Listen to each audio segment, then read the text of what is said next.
tidur, sekarang nggak ada temen tidur tuh aneh banget rasanya. Ya, nyari teman tidur gampang lah. Wow. Halo, kembali lagi bersama gue Jonathan Andy Cubits, curhat berbayar tapi gratis. Sekarang gue kedatangan seorang penelpon, sebut saja namanya Pingkan. Halo Pingkan. Halo, Ping, gimana Ping? Mau curhat apa nih? ya nih mau curhat soal kehidupan yang sudah gue lalui di tahun ini dari tahun. Oke. 2021 kayaknya oke. 2020 sama 2021 beratan mana? So far? 2020, 2020 itu Oke. berat banget sih. Oke, ya, at least you've survive. Oke, gimana? Jadi 2020 itu gue memutuskan untuk nikah di bulan Mhm. April dan gue memutuskan juga untuk bercerai di bulan Desember. 6 Eh, bulan ya. Eh, iya, at least kurang lebih enggak. 8 lah, 8 bulan ya. Oke. nah, oke lah segitu, nggak tau deh gue nggak gitu. Right. Oke. Ya kenapa gue memutuskan menikah waktu itu dan memutuskan bercerai juga di tahun yang sama karena Mhm. waktu gue memutuskan untuk menikah, gue merasa kayak oke, gue siap menjalanin ini, gue menerima dia, segimanapun susahnya nanti kita atau senangnya kita, jadi gue benar-benar Mhm. terima.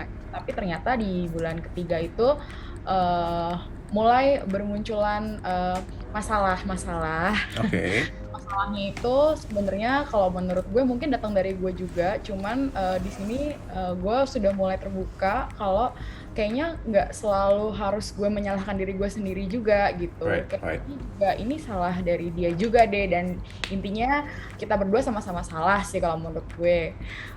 Gue akan cerita dari salahnya gue dulu. Oke, Hmm. salahnya gue mungkin di sini karena gue terlalu meluangkan banyak waktu gue untuk bekerja. Jadi kayak dalam 24 jam itu ya tahu kan WFH tuh kerjanya jadi lebih panjang gitu. Ya, Jadi betul. gue bangun tidur aja gue udah bisa langsung balesin email, gue bisa langsung call kayak gitu kan. Ya. Nah, di situ dia ngerasa kayak gue terlalu nomor satukan pekerjaan gitu kan, terus Right. dia orangnya kayak cemburuan segala macam and bla bla bla bla. Tapi di sisi lain sebenarnya gue juga mau sih kalau misalnya dia suruh gue berhenti, kayak udah deh lo nggak usah kerja lagi gitu, oh dengan senang hati gitu, nggak apa-apa, Hmm. gue mencoba misalnya bisnis online atau apa. Nah, tapi setelah gue mau merelakan semua pekerjaan gue yang gue rintis selama ini, ternyata di situ kebukti juga kalau ternyata dia berbohong sama gue selama ini. Jadi dia Mhm. bilang kan punya startup gitu. Nah ternyata startupnya itu sedang kayak nggak ada project apa-apa gitu loh. Terus dia Oh, bilang, kayak namdosan ya dia. Wow, jangan namdosan.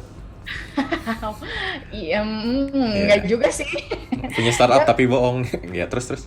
iya, tapi kayak gitu deh, gue ngerasa terjebak dan gue ngerasa tertipu. Maksud gue, kenapa gue merasa tertipu? Kenapa lo nggak ngomong dari awal gitu kan? Kayak gue tuh punya utang segini banyak, perusahaan. Kalau perusahaannya memang lagi nggak bagus, gue tahu dari awal. Karena Hmm. kalau waktu kita memutuskan menikah pun, gue nggak menuntut yang menikah yang gimana-gimana. Suka Ya. pernikahan gue tuh cuman yang gue datang ke KUA, gue pakai celana panjang, pakai kemeja doang, udah gitu beres, Ya. makan-makan sama keluarga. Itu kayak emang keinginan gue juga emang kayak gitu sih, nggak mau yang gimana-gimana gitu kan. Nah setelah itu kenapa, maksudnya di situ kan langsung kebuktinya itu gara-gara gue tuh bukan tipe orang yang selalu ngecekin handphone dia. Jadi Hmm. kayak gue tuh nggak securigaan itu karena gue sepercaya itu gitu sama dia, sedangkan dia tuh selalu ngecek handphone gue. Even sampai sekarang gue nggak tahu handphone gue tuh masih disadap apa enggak sama dia, karena setahu gue tuh WhatsApp gue tuh disadap. Oke. Jadi dia tuh ngeloginin WhatsApp gue di laptopnya dia, paham kan maksud gue? Kan bisa lo logout dari semua. Bisa lo logout. Itu udah pernah gue lakuin, tapi ternyata dia itu tahu IP address gue, jadi dia bisa ngeakses handphone gue walaupun gak cuma WhatsApp doang. Serem kan? Gue sampai beli HP baru sekarang gitu kan. Nah Hmm. terus di situ gue sengaja buka handphonenya dia, ternyata ada chat dari salah satu teman kantornya dia bilang kalau gimana nih mobilnya mas, jadinya mau di mana, mau di sini aja atau di mana. Itu kan gue bingung, maksudnya kenapa, setahu gue mobil itu dia bilang ke gue ini mobil mau gue jual, mau buat gue pakai buat modal. Hmm. Oh gue nggak masalah, kayak ya kalau nggak ada mobil juga kenapa emang gitu, tuh Ya. masih ada masih ada apa, gue kayak oh ya udah nggak apa-apa, jual aja gitu kan Iya. gue maunya mobil itu dijual. Nah dia bilang sampai sampai sampai sampai di bulan itu, di hari itu waktu udah 3 minggu sebelumnya dia bilang mobilnya mau dijual nih. Oh ya udah nggak apa-apa. Terus kayak sebelumnya tuh mobilnya mau dipakai nih sama temen aku, mau dipakai pulang kampung, dia pinjem. Oh ya udah nggak apa-apa, Oke. kasih aja. Gue kayak nggak curiga sama sekali gitu, kayak ya nggak apa-apa, emang kenapa gitu kan, Right. kita juga nggak pakai. Nah habis itu gue baca-baca, terus gue tanya, lo mau jujur nggak sama gue? Jujur apa? Iya, mobil tuh sebenarnya lo kemanain? Ya dijual. Ya dijual tuh dijualnya kemana? Di OLX kah, atau di mana kah, Hmm. atau di mana gitu kan, atau di Right. showroom mana gitu. Tapi Terus waktu itu mobilnya udah nggak ada? nggak ada, kan udah dibawa Oke. sama pinjem sama temennya. Oh, oke. Terus?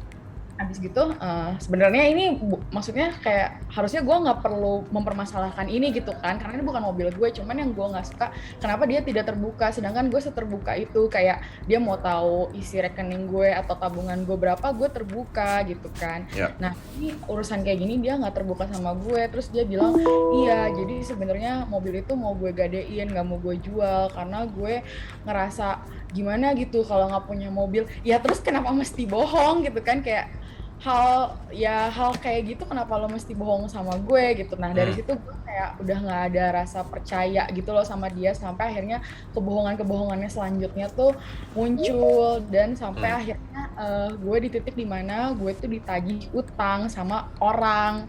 Ada pinjaman online juga, pasti lo tau lah kalau kayak pinjaman online tuh nagihnya kayak gimana gitu Iya. kan.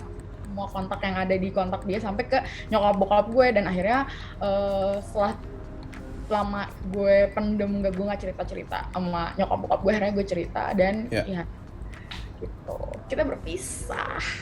Udah official berarti ya? Kenapa? Udah official pisah berarti ya? Udah surat apa namanya, surat akte cerai ya. Akte cerainya itu baru Right.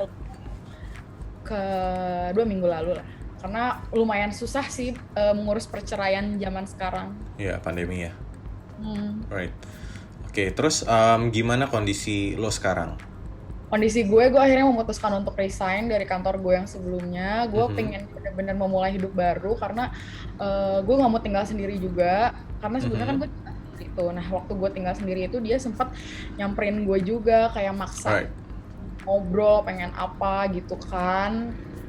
Gue takut gitu, jujur gue takut, dan gue takut banget kalau suatu saat tiba-tiba ada yang nagih utang ke gue atau kayak gimana. Makanya gue sekarang Ya. bener-bener memutuskan untuk udah gue resign, gue punya kehidupan baru, gue pindah tempat tinggal, gue bener-bener ganti semuanya baru, memulai hidup baru. Jadi ini kayak kalau orang bilang selamat menikah, selamat menempuh hidup baru, enggak, gue nggak ada tuh nyelapin gue selamat bercerai, selamat menempuh hidup Iya. baru, nggak ada tuh. Gue mau bilang sebenarnya selamat bercerai ya.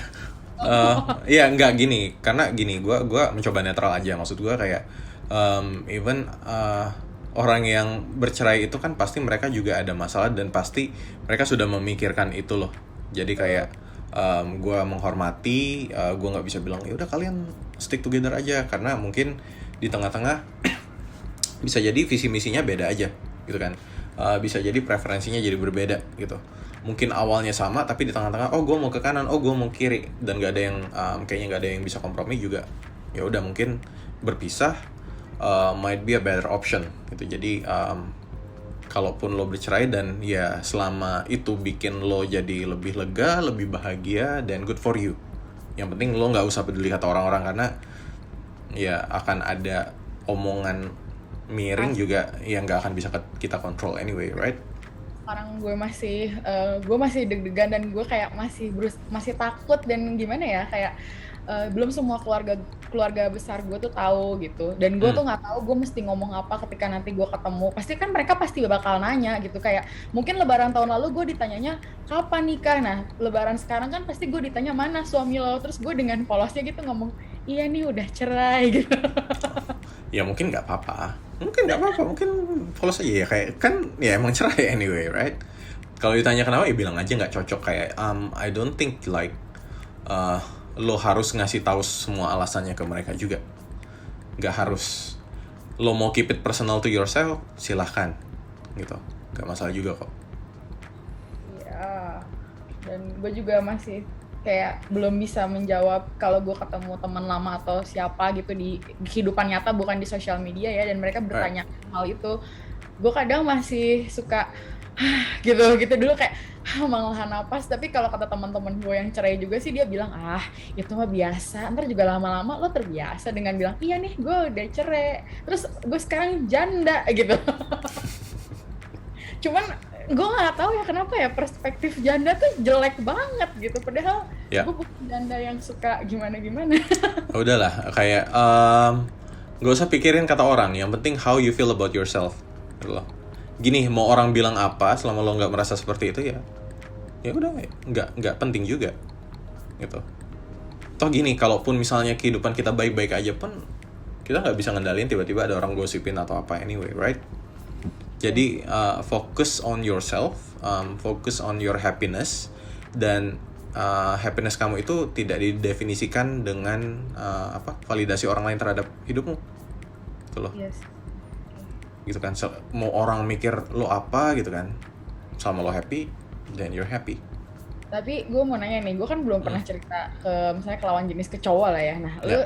menurut lo sebagai cowok, gue mengambil keputusan itu dari posisi cowok ya. Ketika lo misalnya lo menikah, lalu lo punya masalah itu, dan misalnya istri lo mengambil jalan itu, kira-kira nih ya, lo akan melakukan apa? Karena gue merasa kayak nih orang nih salah gitu, karena waktu pas dia udah tahu dia salah tuh, dia nggak melakukan hal yang seharusnya gue pengenin gitu. Nah, Jadi oke. salah lo kayak gimana menurut? Mungkin lebih ke ini sih, mungkin ini buat lo juga. Jadi kedepannya lebih baik gimana, karena kayak apa ya, let's say lo mau membina hubungan lagi ya gitu kan, lebih ke bagaimana caranya agar hal ini tidak terulang Oke. gitu kan. Dalam artian, oh ternyata pas menikah lo kok dia kayak gini, lo kok dia kayak gitu. Nah pertanyaannya menjadi, sebelumnya lo pacaran berapa lama sama dia? Bentar banget sih.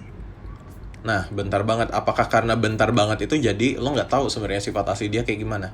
Ya mungkin, tapi gue punya trauma pribadi. Gue pernah pacaran lama 5 tahun dan gue ditinggal nikah, jadi gue nggak mau merasakan itu lagi. Iya betul.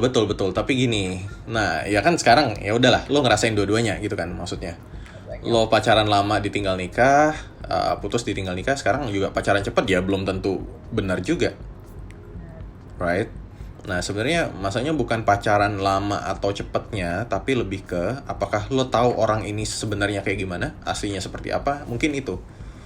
Ada orang yang sangat terbuka, jadi mungkin kita tahu, oh dalam waktu sebentar pun kita udah tahu dia luar dalamnya gimana, misalnya karena dia orangnya ya nggak ada yang ditutup-tutupin gitu. Jadi mungkin butuh waktu cepat buat PDKT, buat ngerti dia seperti apa. Tapi ada orang yang lebih introvert, lebih tertutup gitu, yang harus kamu kupas lapis demi lapis gitu, dan itu butuh waktu gitu. Nah mungkin ini butuh waktu yang lebih lama buat mendekati, buat tahu dia seperti apa gitu kan. Nah, jadi kan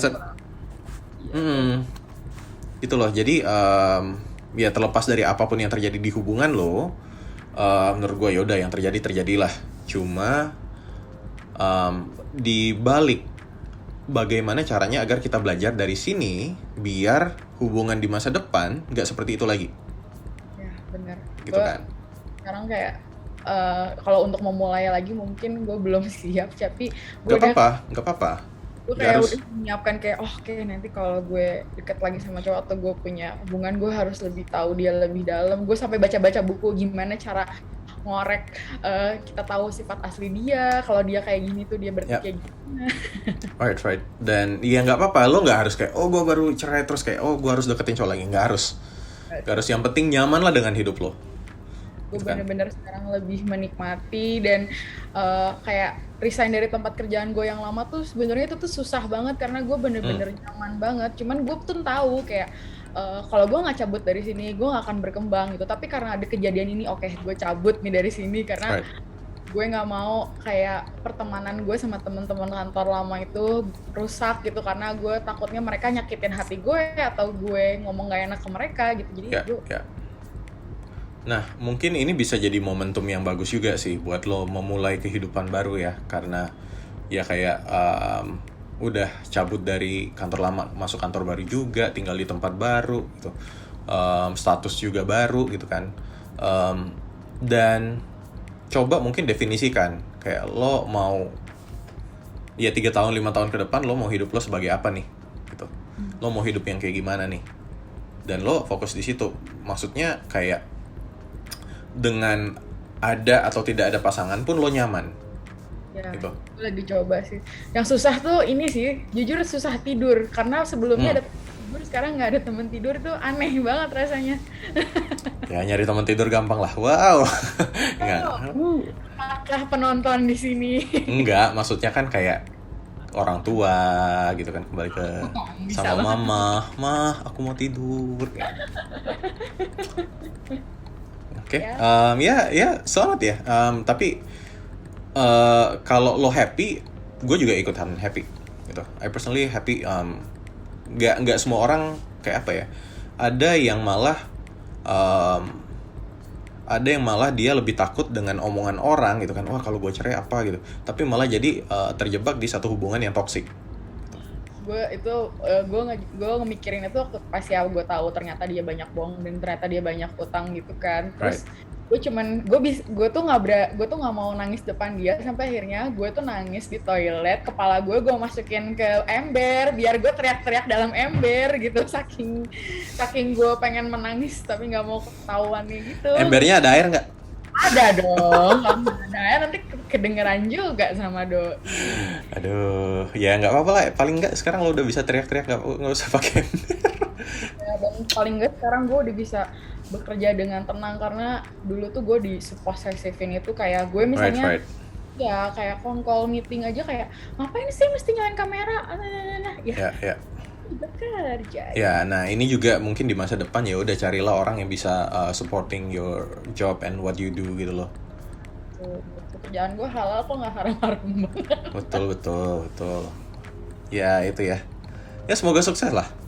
Terima kasih. Tapi sebenarnya yang bikin gue bener-bener pengen pisah tuh ya, dan kalau misalnya nanti ada yang nonton dan kalian ngerasain hal yang sama gue, kalau kalian ngerasa takut buat ngambil keputusan tapi kalian kayak ragu gitu-gitu ya, sebenarnya hal yang bikin banget gue pengen cerai itu bukan karena dia banyak utang banget, karena gue mikir kayak oke, kita bisa nge-manage keuangan kita dengan benar, pasti utang ini akan selesai gitu kan.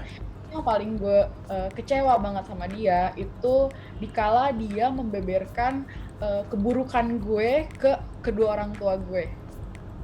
Right. Gue ke rumah, jadi kan gue waktu itu sempat cabut balik. Dia tuh ke rumah gue kirain tuh dia mau kayak mengakui kesalahannya, terus ya udah gue memaafkan, keluarga gue memaafkan, ya udah nih clear, ya udah kita mulai lagi dari awal gitu kan pernikahan ini. Tapi ternyata dia malah membeberkan kebusukan gue selama ini, yang ngebuat yang mungkin harapannya dia tuh orang tua gue tuh bisa kayak ilfeel sama gue atau marah sama gue atau bahkan ngusir gue, dan gue nggak punya tempat untuk bernaung, jadi akhirnya gue sama dia gitu kan. Pikirnya dia mungkin seperti itu.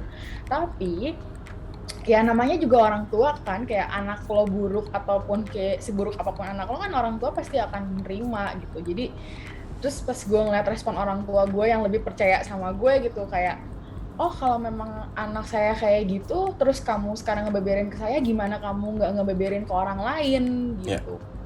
Terus gue juga lagi berpikir, iya ya, ini orang ke keluarga gue aja berani ngomongin keburukan gue, gimana ke orang lain. Dan ternyata betul, dia membeberkan keburukan gue ke yang notabene masih temen gue, dan dia ngomong-ngomong yang nggak enak. Jadi ya kalau kalian masa disakitin, mending udahin aja lah gitu, buat apa. Betul. Lain kali risetnya dibagusin lagi ya Kak. Ini gue kayaknya emang di riset tuh gue lemah banget, gue terlalu gampang percaya sih. Betul. Ya udah. Terlalu gampang sayang tuh salah ternyata. Ya riset. Oke. Cerita orangnya gimana. Sukses terus Kak. Ya. Thank you ya. Baik, terima kasih sudah curhat. Thank you for sharing this loh. Nggak mudah tapi ya lo udah cerita banyak. Thank you banget. Thank you juga sudah mau mendengarkan. Baik, semoga sukses ya. Ya. Oke, mari. Mari. Bye, Pinkan. Bye.